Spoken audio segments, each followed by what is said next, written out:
الحمد للہ وکفا وسلام علی عبادہ الذین اصطفیٰ اما بعد۔ امام اعظم ابو حنیفہ رحمۃ اللہ علیہ نے جو اپنے بیٹے کو نصیحتیں فرمائیں، ان میں سے ایک نصیحت تھی تواظب علی قراءۃ القرآن کل یوم فتہدی ثوابها الی رسول اللہ صلی اللہ علیہ وسلم ووالدیک واساتذک وسائر المسلمین۔ اے بیٹے، پابندی کے ساتھ روزانہ قرآن پاک کی تلاوت کرنا اور اس کا ثواب رسول اللہ صلی اللہ علیہ وسلم کو پہنچانا اور اپنے والدین کو پہنچانا، اپنے اساتذہ کو پہنچانا اور سارے مسلمانوں کو پہنچا دینا۔ ہم اس معاملے میں بہت مرتبہ غفلت برتتے ہیں۔ قرآن پاک کی تلاوت روزانہ کا کام ہونا چاہیے، جیسے ناشتہ روزانہ کرتے ہیں، یہ روحانی ناشتہ قرآن مجید کا روزانہ کرنا چاہیے۔ زندگی کا کوئی دن تلاوت قرآن کے بغیر نہ گزرے، اور کرنے والے کرتے ہیں، 5 انگلیاں برابر نہیں ہوتی۔ ہمارے ایک سسرالی رشتہ دار تھے، عالم تھے، میری ان سے سوات میں ملاقات ہوئی۔ فرمانے لگے کہ میں خواجہ بن مالک صدیقی رحمۃ اللہ سے بیعت ہوا اور حضرت نے فرمایا کہ 1 پارہ روزانہ تلاوت کرنا ہے۔ جب انہوں نے بتایا، اس وقت سے لے کے آج تک 52 سال گزر چکے ہیں اور 52 سال میں کبھی ایک دن بھی ناغہ نہیں ہوا۔ سفر، حضر، خوشی، غمی، صحت، بیماری، جو مرضی ہو، میں قرآن پاک کی تلاوت ضرور کرتا ہوں۔ دل خوش ہو گیا سن کے۔ کرنے والے ایسے بھی کرتے ہیں، اور کئی لوگوں کو قرآن پاک کی تلاوت کے ساتھ محبت ہوتی ہے۔ قرآن پاک پڑھنے سے ان کا دل نہیں بھرتا، چنانچہ وہ خوب تلاوت کرتے ہیں۔ الحمدللہ ہمارے اسی مجمع میں ایسے بھی دوست ہیں جو 1 قرآن پاک روزانہ کی تلاوت کر رہے ہیں۔ 15 پارے روزانہ کی تلاوت تو بہت سارے احباب کرتے ہیں۔ 4 خواتین ایسی ہیں الحمدللہ ہمارے متعلقین میں، جن کی زندگی کا معمول ہے 1 قرآن پاک روزانہ تلاوت کرنا۔ میں نے ٹیلی فون سے ان سے پوچھا، ایک سے، انہوں نے کہا کہ حضرت صبح فجر کے بعد ناشتہ میں لے کر کے قرآن پاک کھول کے بیٹھ جاتی ہوں اور مغرب سے پہلے پورا قرآن پاک پڑھ لیتی ہوں۔ اور ان میں ایک ینگ بچی بھی ہے جو کینسر کی مریض ہے، عمر اس کی شاید 32-33 سال ہوگی اندازاً۔ اس کے خاوند نے ہمیں بتایا کہ میری بیوی کو کینسر اتنا زیادہ تھا کہ مجھے آسٹریلیا کے ڈاکٹروں نے کہا کہ تم ہمیں یہ بتاؤ کہ اس عورت کو یہاں دفن کرنا ہے یا اپنے ملک جا کے دفن کرنا ہے۔ اگر یہاں دفن کرنا ہے تو ہم پھر اور طریقے سے علاج کریں، اپنے ملک دفن کرنا ہے تو پھر جلدی کرو، لے جاؤ۔ میں نے پوچھا کتنی مہلت ہے؟ کہنے لگے 30 دن سے زیادہ نہیں۔ کینسر اس درجے کو پہنچ گیا ہے کہ 30 دن کے اندر اندر اس کو یقینی موت آ جائے گی۔ وہ کہتے ہیں کہ میں غمزدہ بھی بہت تھا اور سمجھ بھی نہیں آتی تھی کیا کروں، تو میں نے اپنی بیوی سے تذکرہ کیا کہ ڈاکٹر نے تو مجھے آپ کی بیماری کے بارے میں یہ کہا ہے۔ کہنے لگے وہ بڑے صبر والی تھی، مسکرا کے کہنے لگی کہ کیوں اتنی فکر کرتے ہیں، میں قرآن پاک روزانہ پڑھنا شروع کرتی ہوں۔ اس نے 1 قرآن پاک روزانہ پڑھنے کا معمول بنا لیا۔ کینسر کی تکلیف کے باوجود 1 قرآن پاک روزانہ۔ مجھے کہنے لگا کہ آج 4 سال گزر گئے، وہ صحت کے ساتھ زندگی گزار رہی ہے۔ اگر قیامت کے دن اللہ نے ہم سے پوچھا کہ یہ عورت کینسر کے مریض ہو کہ 1 قرآن پاک روز پڑھتی تھی، اور تم صحت مند ہو کے ایک پارہ بھی روز نہیں پڑھتے تھے تو ہمارے پاس کیا جواب ہوگا؟ اور ہمارے تو حفاظ بچے نہیں پڑھتے، حالانکہ یہ حفاظ کے لیے ایک پارہ پڑھنا تو 15-20 منٹ کا کام، اس سے بھی کم کا کام ہے، لیکن گناہوں کی وجہ سے توفیق ہی چھن جاتی ہے۔ اس لیے اللہ سے توفیق مانگیں اور قرآن پاک کی تلاوت اتنی کریں کہ کر کر کے تھک جائے۔ قرآن پاک کے ساتھ دوستی ہو جائے۔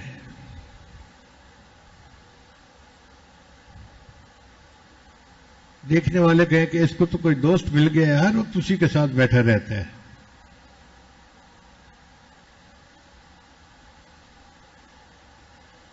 امام اعظم ابو حنیفہ رحمۃ اللہ علیہ رمضان مبارک میں 63 مرتبہ قرآن مجید پڑھا کرتے تھے، 63 مرتبہ، ایک قرآن پاک دن میں، ایک قرآن پاک رات میں، تو 30 روزے ہوں تو کتنے ہو گئے قرآن پاک؟ 60، اور 3 قرآن پاک تراویح میں پڑھا کرتے تھے۔ وہ 63 قرآن پاک پڑھتے تھے۔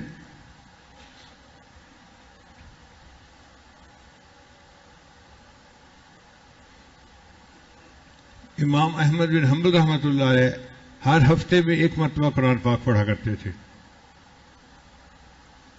جب رمضان آتا تھا تو 3 دن میں قرآن پاک پڑھا کرتے تھے، اور جب رمضان کا آخری عشرہ آتا تھا تو ہر رات میں 1 مرتبہ قرآن پاک پڑھا کرتے تھے۔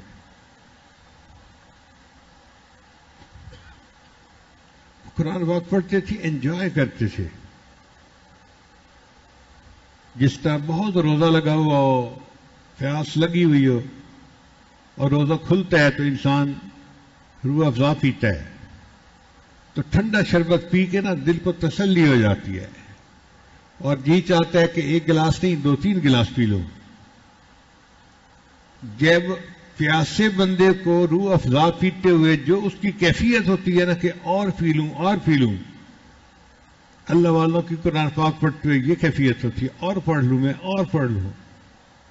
اسی لیے ایک صحابی کو تیر لگا، انہوں نے کہا کہ میں تیروں پہ تیر تو کھاتا رہتا، سورہ کہف کو مکمل کے بغیر نماز نہ چھوڑتا۔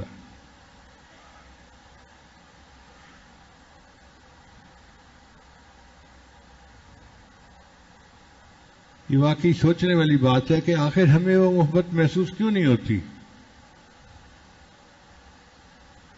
یہ قرآن مجید نسخہ شفا ہے، اللہ نے اس کو بھیجا دنیا میں عزتیں دینے کے لیے۔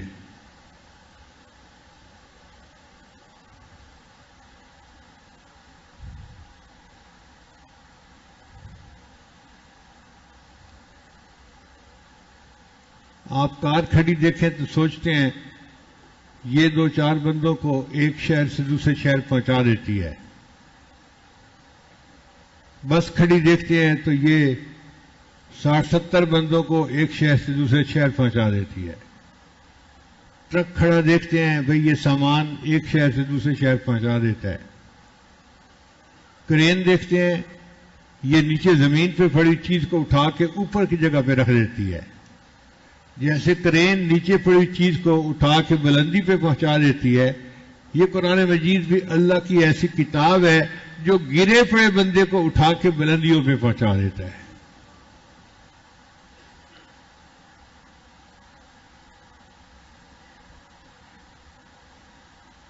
عرب لوگ ان پڑھ تھے اور کتنی جہالت کے حال میں تھے، ان عربوں کو اللہ نے کیا عزت عطا فرمائی اس قرآن مجید کی وجہ سے، اور یہ نسخہ ہمارے پاس موجود ہے۔ دیکھیں، روحیں 2 طرح کی ہیں، ایک ہمارے جسم کی روح ہے، جب تک وہ موجود ہے ہمارا جسم زندہ ہے، جب نکل جائے گی تو جسم مردہ ہو جائے گا۔ اور ایک قرآن مجید روح ہے، وَكَذَلِكَ أَوْحَيْنَا إِلَيْكَ رُوحًا مِّنْ أَمْرِنَا، اور یہ ہماری زندگیوں کے لیے روح ہے۔ جس کی زندگی میں قرآن کی تعلیمات ہیں وہ زندہ ہے، اور جس کی زندگی میں نہیں وہ مردہ ہے. کیونکہ ہمارے اندر سے قرآن کی تعلیمات نکل گئیں. آج امت مردہ بنی ہوئی ہے اور اس کا جو حشر ہو رہا ہے وہ ہم سب دیکھ رہے ہیں.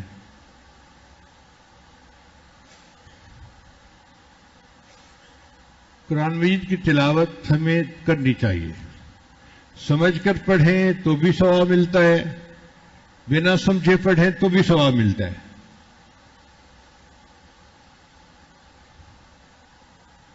قرآن مجید اللہ کا کلام ہے. ایک صاحب کہنے لگے جی یہ طوطے کی طرح رٹنے کا کیا فائدہ؟ طوطے کی طرح رٹنے کا بھی فائدہ ہے. آپ بتائیں کاف ہا یا عین صاد اس کا کیا ترجمہ ہے؟ کوئی بتا سکتے ہیں؟ کیا سمجھے کاف ہا یا عین صاد سے؟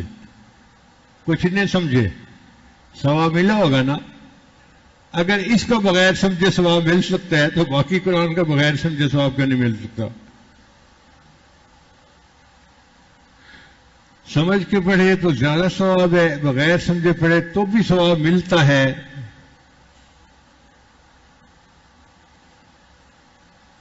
مگر سمجھنا چاہیے ہمیں، پڑھنا چاہیے ہمیں. قرآن پاک کے ساتھ محبت ہونی چاہیے،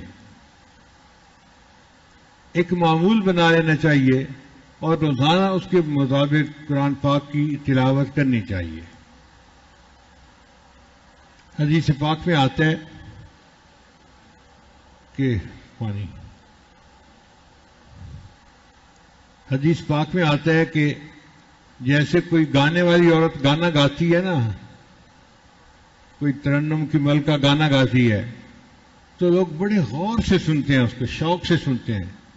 یہ دنیا والے اس مغنیہ کی گانے کو اتنے غور سے نہیں سنتے جتنے غور سے اللہ تعالیٰ قاری کے پڑھنے والے قرآن مجید کو غور سے سنتے ہیں.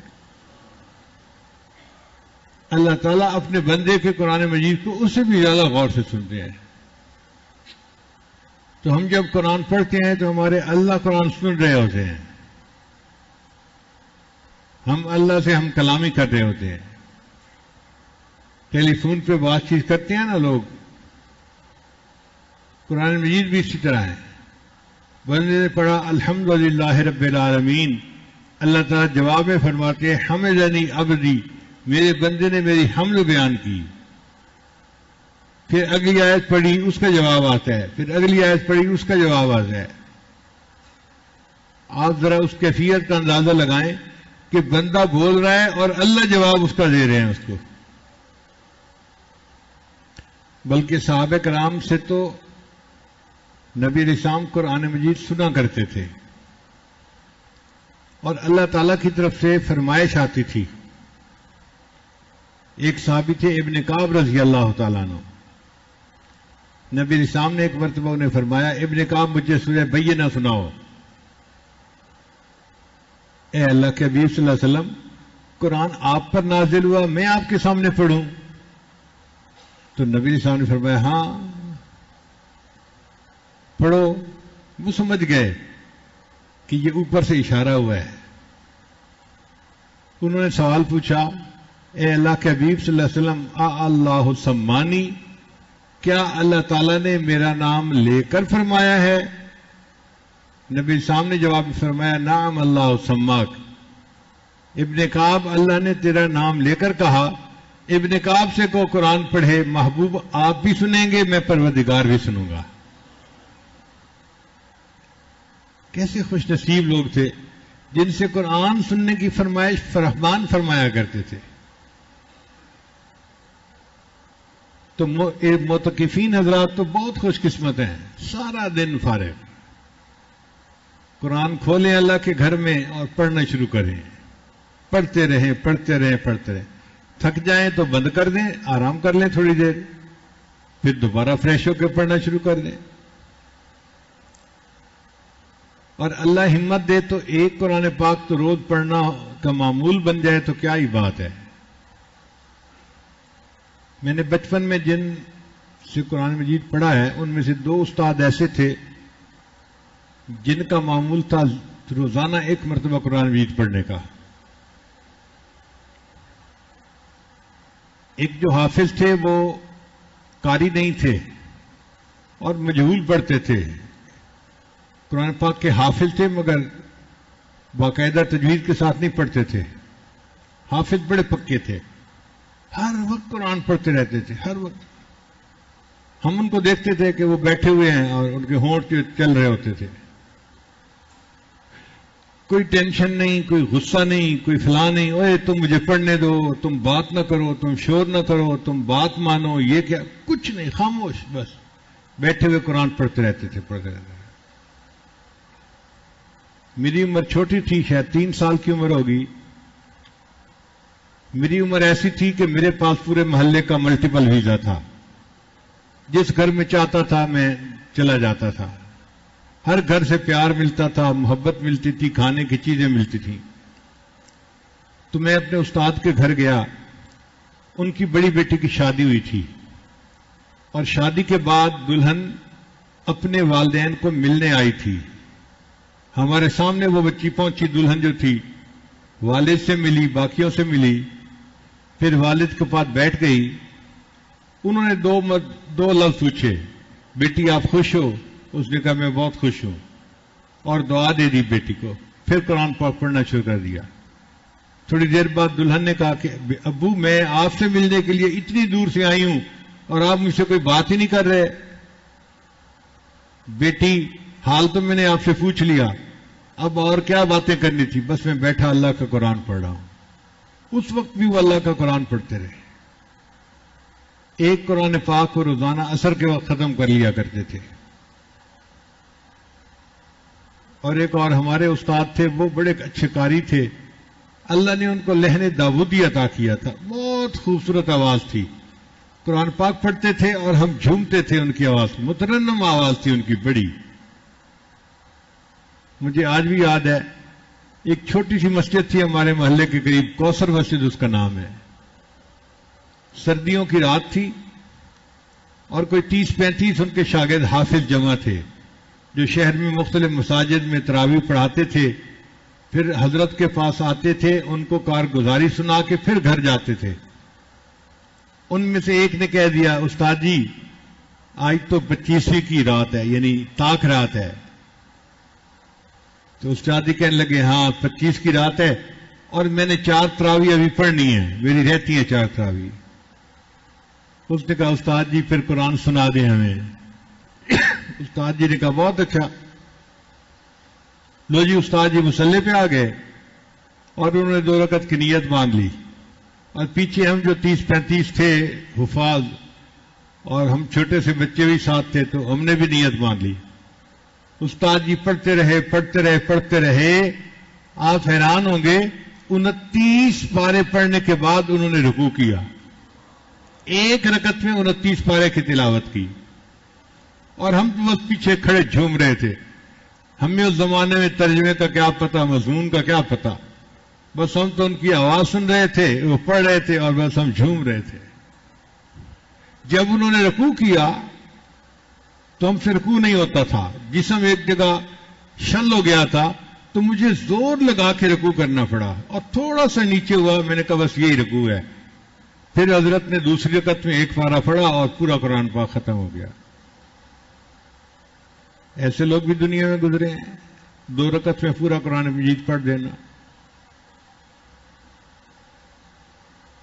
ہمیں تو قرآن مجید کے برکات کا بھی اندازہ ہی نہیں ہے, نا آشنا ہے.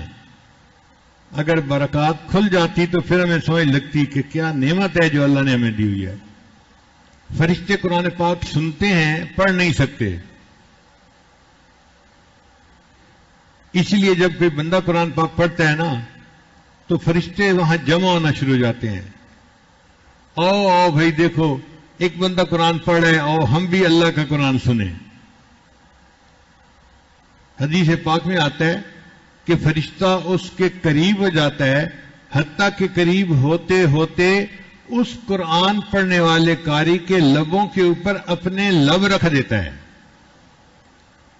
یعنی اپنے الفاظ میں کہوں تو فرشتہ اس قاری کے لبوں کو بوسہ دیتا ہے، اس کے لبوں کو چومتا ہے، اس منہ سے اللہ کا قرآن نکل رہا ہے۔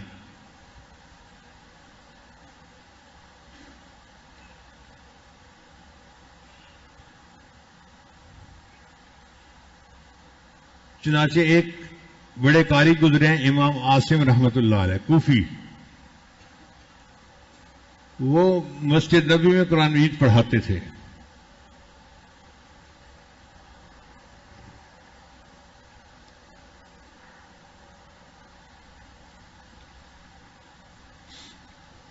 ان کے منہ سے بہت خوشبو آتی تھی، مشک کی خوشبو آتی تھی۔ لوگ بڑے حیران ہوتے تھے کہ قاری صاحب پتہ نہیں منہ میں کیا الائچی رکھتے ہیں، کچھ اور رکھتے ہیں جس سے یہ خوشبو آتی ہے۔ ایک دن ایک شاگرد پیچھے پڑ گیا، حضرت آپ بتائیں آپ کے منہ سے خوشبو کیوں آتی ہے؟ ان کا بھائی میں کچھ بھی منہ میں نہیں رکھتا، مجھے کچھ بھی الائچی وغیرہ رکھنے کی عادت نہیں ہے۔ وہ بھی لسوڑے کی گٹھلی کی طرح کی چیز تھی، لگا رہا پیچھے، بتائیں بتائیں بتائیں۔ تنگ آ کے انہوں نے بتایا کہ دیکھو ایک مرتبہ مجھے خواب میں نبی اسلام کی زیارت نصیب ہوئی تو اللہ کے حبیب نے فرمایا عاصم تم میری مسجد میں اللہ کا قرآن پڑھاتے ہو، آؤ میں تمہارے لبوں کو بوسہ دوں۔ جب سے نبی علیہ السلام نے خواب میں میرے لبوں کو بوسہ دیا تب سے میرے منہ سے خوشبو آتی ہے۔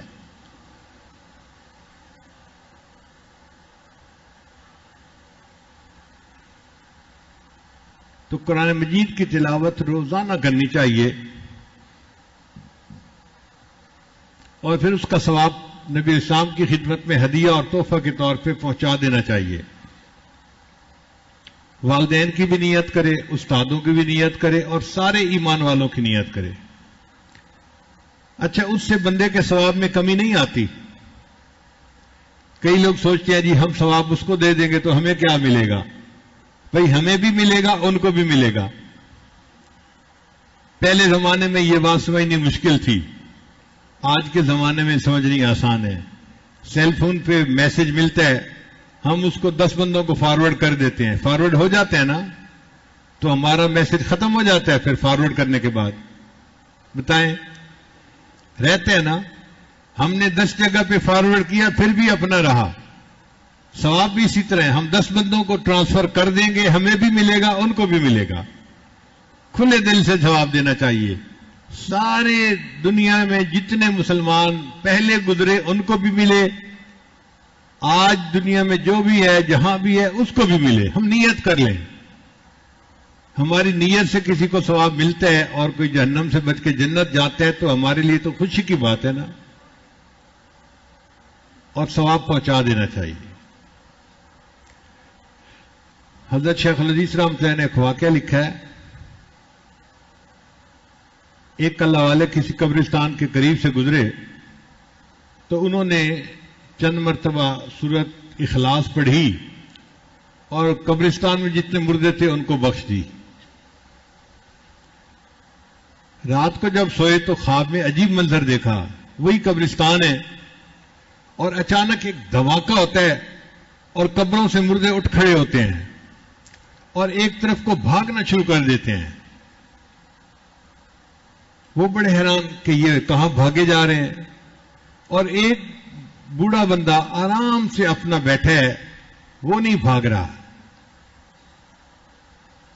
تو یہ خواب میں اس بوڑھے کے پاس گئے، بڑے میاں یہ کیا معاملہ ہے؟ اس نے کہا جی کہ روزانہ جو لوگ ان کو ثواب بھیجتے ہیں نا، فرشتہ وہ ڈاک لایا تھا اور اس نے اعلان کیا کہ اٹھو اپنی ڈاک وصول کر لو۔ سب اٹھ کے بھاگے کہ ہمیں ہماری ڈاک مل جائے۔ اس نے کہا تو آپ کی ڈاک نہیں تھی؟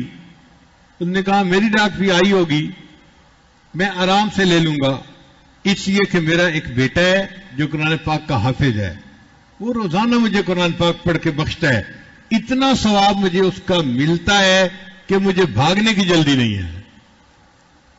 اس نے کہا جی آپ کا بیٹا کہاں ہے؟ بھئی فلاں بازار میں فلاں دکان پہ ہوتا ہے۔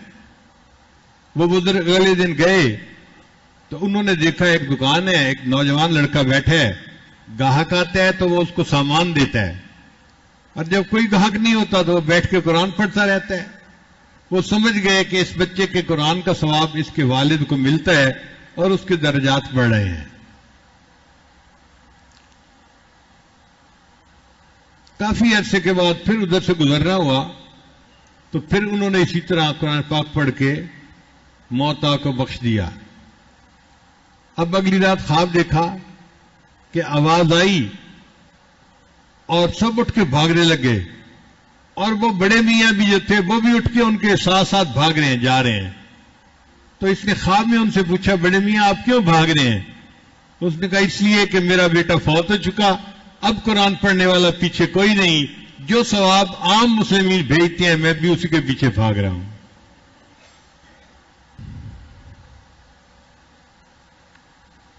کتابوں میں واقعہ لکھا ہے کہ ایک آدمی تھا، اس کو قبر کا عذاب ہو رہا تھا. اللہ کی طرف سے حکم آیا کہ قبر کا عذاب معاف کر دیا جائے. فرشتوں نے عرض کیا، یا اللہ اس قبر کو عذاب معاف کرنے کی بنیاد کیا بنی ہے؟ اللہ نے فرمایا کہ اس کے پیچھے اس کا چھوٹا بچہ تھا اور اس کی بیوی نے اس بچے کو قرآن پڑھنے کے لیے استاد کے پاس بٹھایا.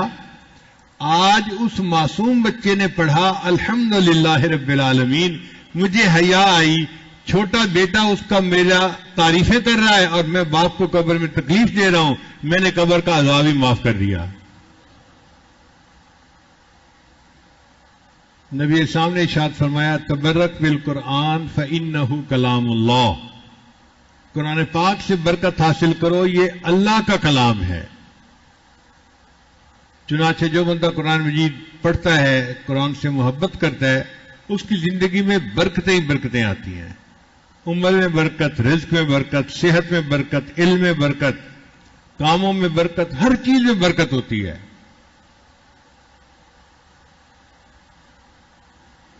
اور یہ قرآن مجید ہمارے پاس موجود ہے.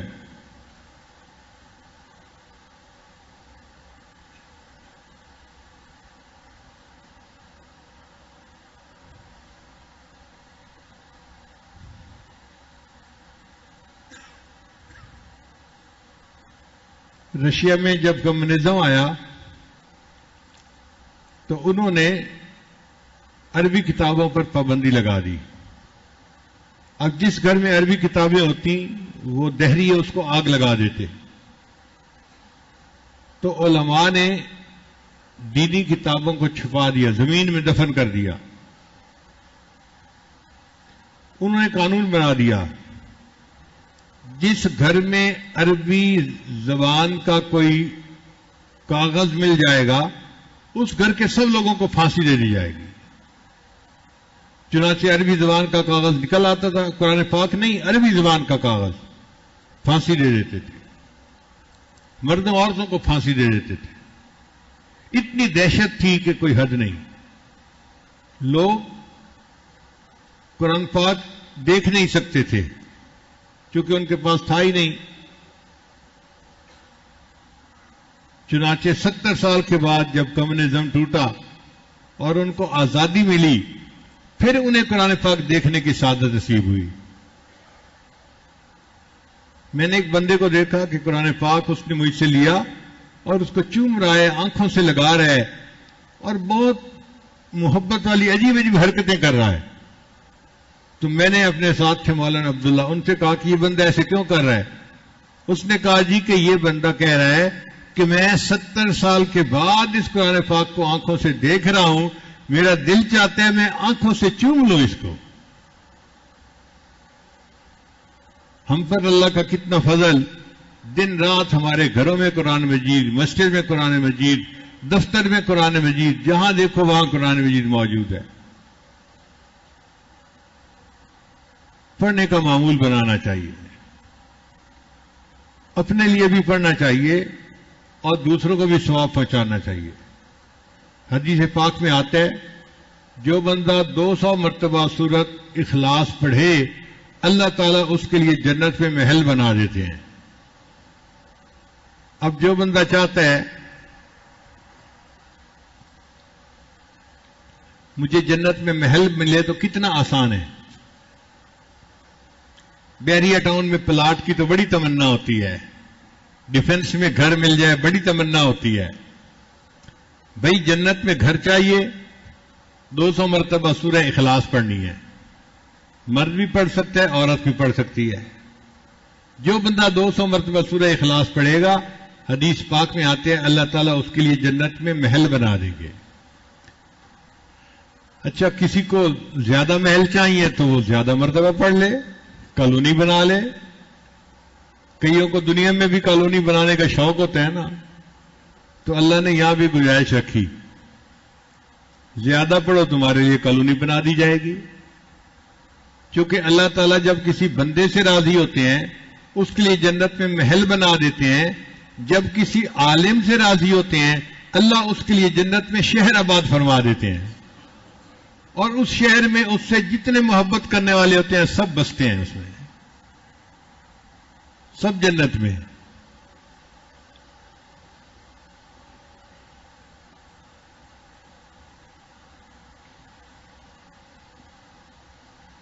دنیا میں کالا باغ اسٹیٹ ہو سکتی ہے تو جنت میں اسٹیٹ کیوں نہیں ہو سکتی بھائی؟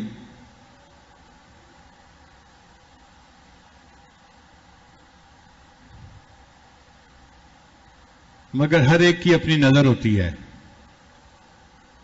ہم ایک ملک میں ایک دوست کے پاس پھنس گئے اور وہ میمن تھا. مجھے کہنے لگا کہ میں آپ کو میمن کی بات بتاؤں. میں نے کہا نہیں مجھے نہیں چاہیے، حضرت میں خود میمن ہوں، کوئی اس میں غیبت نہیں ہے. میں ایک بات بتاؤں گا، حقیقت بتاؤں گا. وہ پیچھے ہی پڑ گیا. میں کہوں نہیں سننا، وہ کہ نہیں میں نے سنانا ہے. حضرت میں نے یہ لطیفہ سنانا ہے آپ کو. اس نے تو میرا بیٹھنا مشکل کر دیا. تنگ آ کے جو امیر تھے تبلیغ جماعت کے، وہ مسکرا کے مجھے کہنے لگے حضرت اس نے کوئی نہیں ٹلنا، آپ اس سے لطیفہ سن ہی لیں. تو میں نے اسے اشارہ کیا ٹھیک ہے بھائی. اس نے کہا کہ حضرت پتہ ہے میمنوں کا کیا ذہن ہوتا ہے؟ تو مجھے کیا پتا.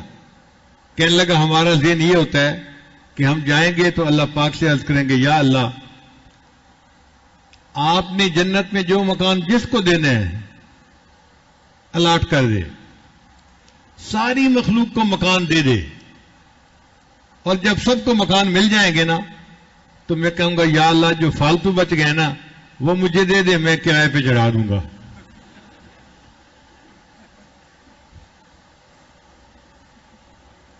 کہتے ہم میمنوں کی یہ ذہنیت ہوتی ہے کہ جنت میں بھی تمنا کریں گے کہ فالتو مکان مجھے مل جاتے تو میں کرائے پہ چڑھا دیتا.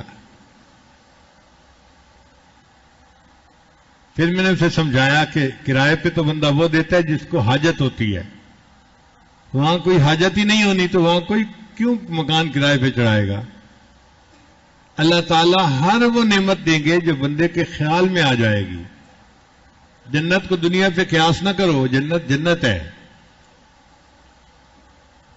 تو اب آپ سوچئے کہ 200 مرتبہ سورہ اخلاص پڑھنے پر اللہ تعالیٰ جنت میں گھر بنا دیتے ہیں بندے کا. تو جنت میں گھر بنانا کتنا آسان ہے.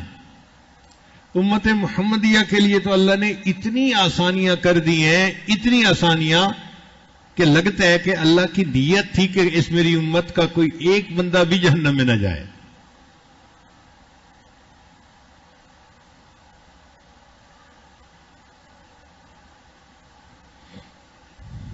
اور یہ چھوٹے چھوٹے بچوں کو سورہ اخلاص یاد ہوتی ہے.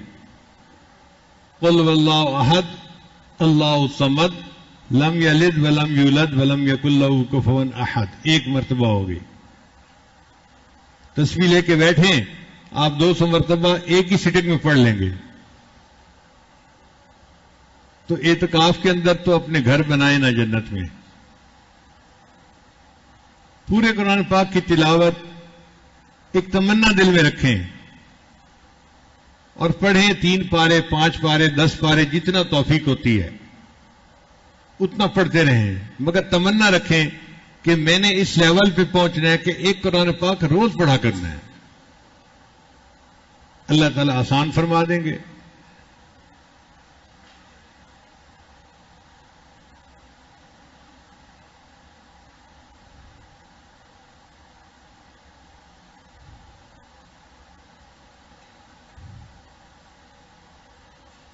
ہم نے ایک دفعہ عجیب تماشا دیکھا. ہمارا ایک دوست تھا، حافظ عبد الغفور اس کا نام تھا. وہ قرآن پاک کا عاشق تھا، ہر وقت قرآن پڑھتا رہتا تھا، چلتے پھرتے ہر وقت قرآن پاک پڑھتا تھا. کالج کے اندر بھی، ہاسٹل میں بھی، ہر وقت. بازار میں جاتا تھا تو بازار بھی قرآن پاک پڑھتا رہتا تھا. عاشق قرآن بچہ تھا. ہم لوگ ہاسٹل میں رہتے تھے تو عصر کے بعد ہاسٹل کے دروازے کے قریب گھاس لگا ہوا تھا پلاٹ میں، تو وہ حافظ صاحب وہاں بیٹھ کے قرآن پاک کی تلاوت کر رہے تھے. آنکھیں بند کر لیتے تھے، ان کو کوئی پتہ نہیں ہوتا تھا ارد گرد کیا ہو رہا ہے، وہ قرآن پڑھ رہے ہوتے تھے. اچانک ایک لڑکے نے چیخ ماری. دوسرے نے پوچھا کیا ہوا؟ کہتے وہ دیکھو سانپ. اللہ کی شان دیکھیں کہ حافظ صاحب بیٹھے قرآن پڑھ رہے ہیں اور ان کے سامنے ایک کوبرا سانپ جو ہے وہ بھی ہل رہا ہے. اب جب ہاسٹل میں شور مچا تو سب بھاگے، خود میں بھی بھاگا کہ ہم دیکھتے ہیں. ہم دور کھڑے دیکھ رہے تھے، حافظ صاحب بیٹھے قرآن پاک پڑھ رہے ہیں اور وہ سانپ جو ہے وہ ہل رہا ہے ان کے سامنے. لوگ آوازیں دے رہے ہیں حافظ صاحب حافظ صاحب حافظ صاحب. وہ قرآن پڑھتا جا رہا ہے، بس پڑھتا جا رہا ہے. سورہ یاسین پڑھ رہے تھے. جب اس نے سورہ یاسین کو مکمل کیا، ہمارے سامنے سانپ نیچے زمین پر بیٹھا اور چلا گیا. اللہ کی شان. مجھے تو لگتا ہے کہ وہ کوئی جن تھا، کیونکہ سانپ تو مکلف نہیں نہ ہوتے، اور جن جو تھا اس شکل میں آیا تھا اور وہ بھی اللہ کا قرآن سن رہا تھا. تو ہم قرآن پاک پڑھتے ہیں، قرآن سننے کے لیے جن آ جاتے ہیں. حدیث سے ثابت ہے. نبی علیہ السلام قرآن پڑھ رہے تھے تو جن آ گئے اور ایک دوسرے کو کہنے لگے کہ خاموش ہو جاؤ، قرآن سنو.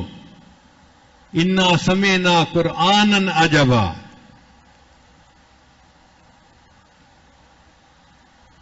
تو اللہ تعالیٰ نے ہمیں یہ نعمت دی ہے قرآن مجید کا پڑھنا. یہ توفیق ایک نعمت ہے، اس کی ہم قدر کریں اور قرآن پاک کو زیادہ سے زیادہ پڑھنے کی کوشش کریں.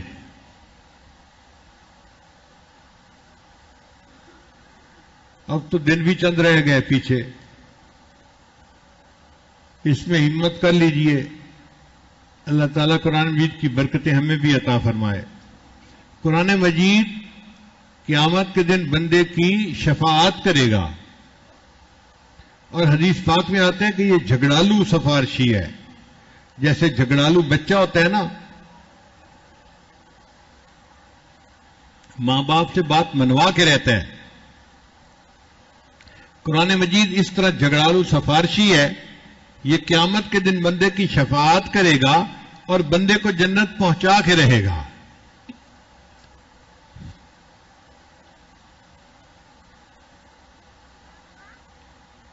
ایک صاحب نے خواب دیکھا تو کسی فوت ہوئے بزرگ سے ملاقات ہو گئی. پوچھا حضرت آگے کیا بنا؟ ان کا بھائی میرے اوپر اللہ کا فضل ہو گیا اور اللہ نے مجھے بخش دیا، اور میں نے اللہ تعالیٰ سے یہ پوچھا کہ یا اللہ، اگر آپ مجھ پر خصوصی انعام فرمائیں تو مجھے قبر میں قرآن مجید پڑھنے کی توفیق دے دیں. اللہ نے مجھے توفیق دے دی تو بس میں ہر وقت قرآن پاک پڑھتا ہوں، نہ تھکنا ہے نہ سونا ہے نہ کچھ ہے، ہر وقت قرآن پاک پڑھتا رہتا ہوں. اس نے کہا اچھا آپ ہر وقت پڑھتے رہتے ہیں؟ کہنے لگا ہاں، اب تک میں 25,000 مرتبہ قرآن پاک مکمل پڑھ چکا ہوں. تو سننے والا بڑا حیران ہوا، آپ 25,000 مرتبہ قرآن پاک پڑھ چکے ہیں؟ وہ کہنے لگے ہاں، پریشان ہونے والی بات نہیں، یہ 25,000 مرتبہ کا ثواب تم لے لو، اور تم جو ایک مرتبہ سبحان اللہ دنیا میں پڑھتے ہو نا، اس کا ثواب مجھے دے دو. وہ ثواب زیادہ ہے 25,000 مرتبہ قرآن پاک پڑھنے سے. آج ایک مرتبہ سبحان اللہ کہیں گے تو اس پر اتنا اجر ملے گا. مرنے کے بعد اگر 25,000 مرتبہ بھی کسی نے قرآن پاک پڑھا تو ثواب نہیں ہے، کیونکہ عمل کا جہان چلا گیا. مرنے کے بعد عمل کا ثواب نہیں ہے.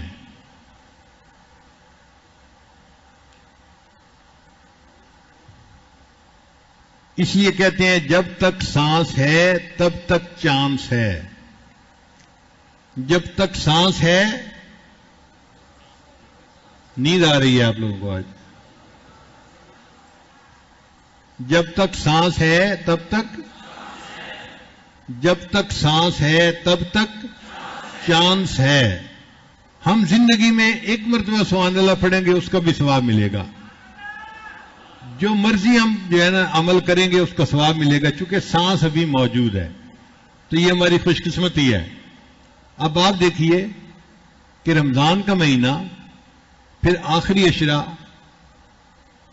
اور پھر اعتکاف کی کیفیت، یہ اللہ ہی نے سبب بنائے ہیں نا، تو بخشنے کے سبب اللہ نے بنا دیے. بس ہم ان دنوں میں خوب تلاوت کریں اور اللہ سے مانگیں، اور اپنی بخشش مانگیں اور سب کی بخشش مانگیں. مانگنے میں کمی نہ کریں، اللہ سے خوب مانگیں.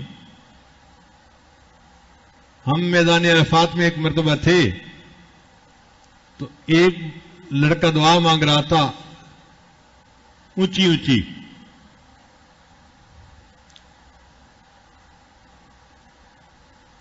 کہ یا اللہ میری نوکری میں ترقی ہو جائے، فلاں ہو جائے، تنخواہ بڑھ جائے. یہ دعائیں مانگ رہا تھا. قریب ایک بوڑھا بیٹھا ہوا تھا، اس نے دعا مانگی یا اللہ مجھے 500 کروڑ روپیہ دے دے، 500 کروڑ روپیہ دے دے. تو وہ نوجوان بوڑھے سے کہتا ہے کہ او بابا جی اتنا پیسہ؟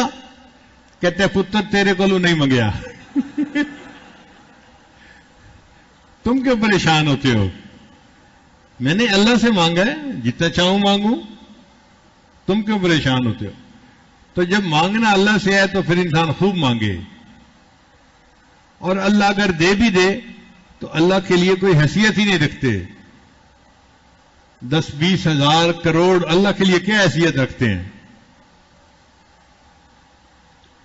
تو قرآن پاک کی تلاوت کریں اور اللہ سے خوب دعائیں مانگیں، اور اپنے اس وقت کو ہم قیمتی بنائیں، اور اس کو ایک زندگی کا معمول بنا لیں کہ روزانہ ہم نے کچھ نہ کچھ پڑھ کے اپنے اساتذہ کو، والدین کو، رشتہ داروں کو، سب ایمان والوں کو ضرور ہم نے بخشنا ہے. وآخر دعوانا ان الحمد للہ رب العالمین.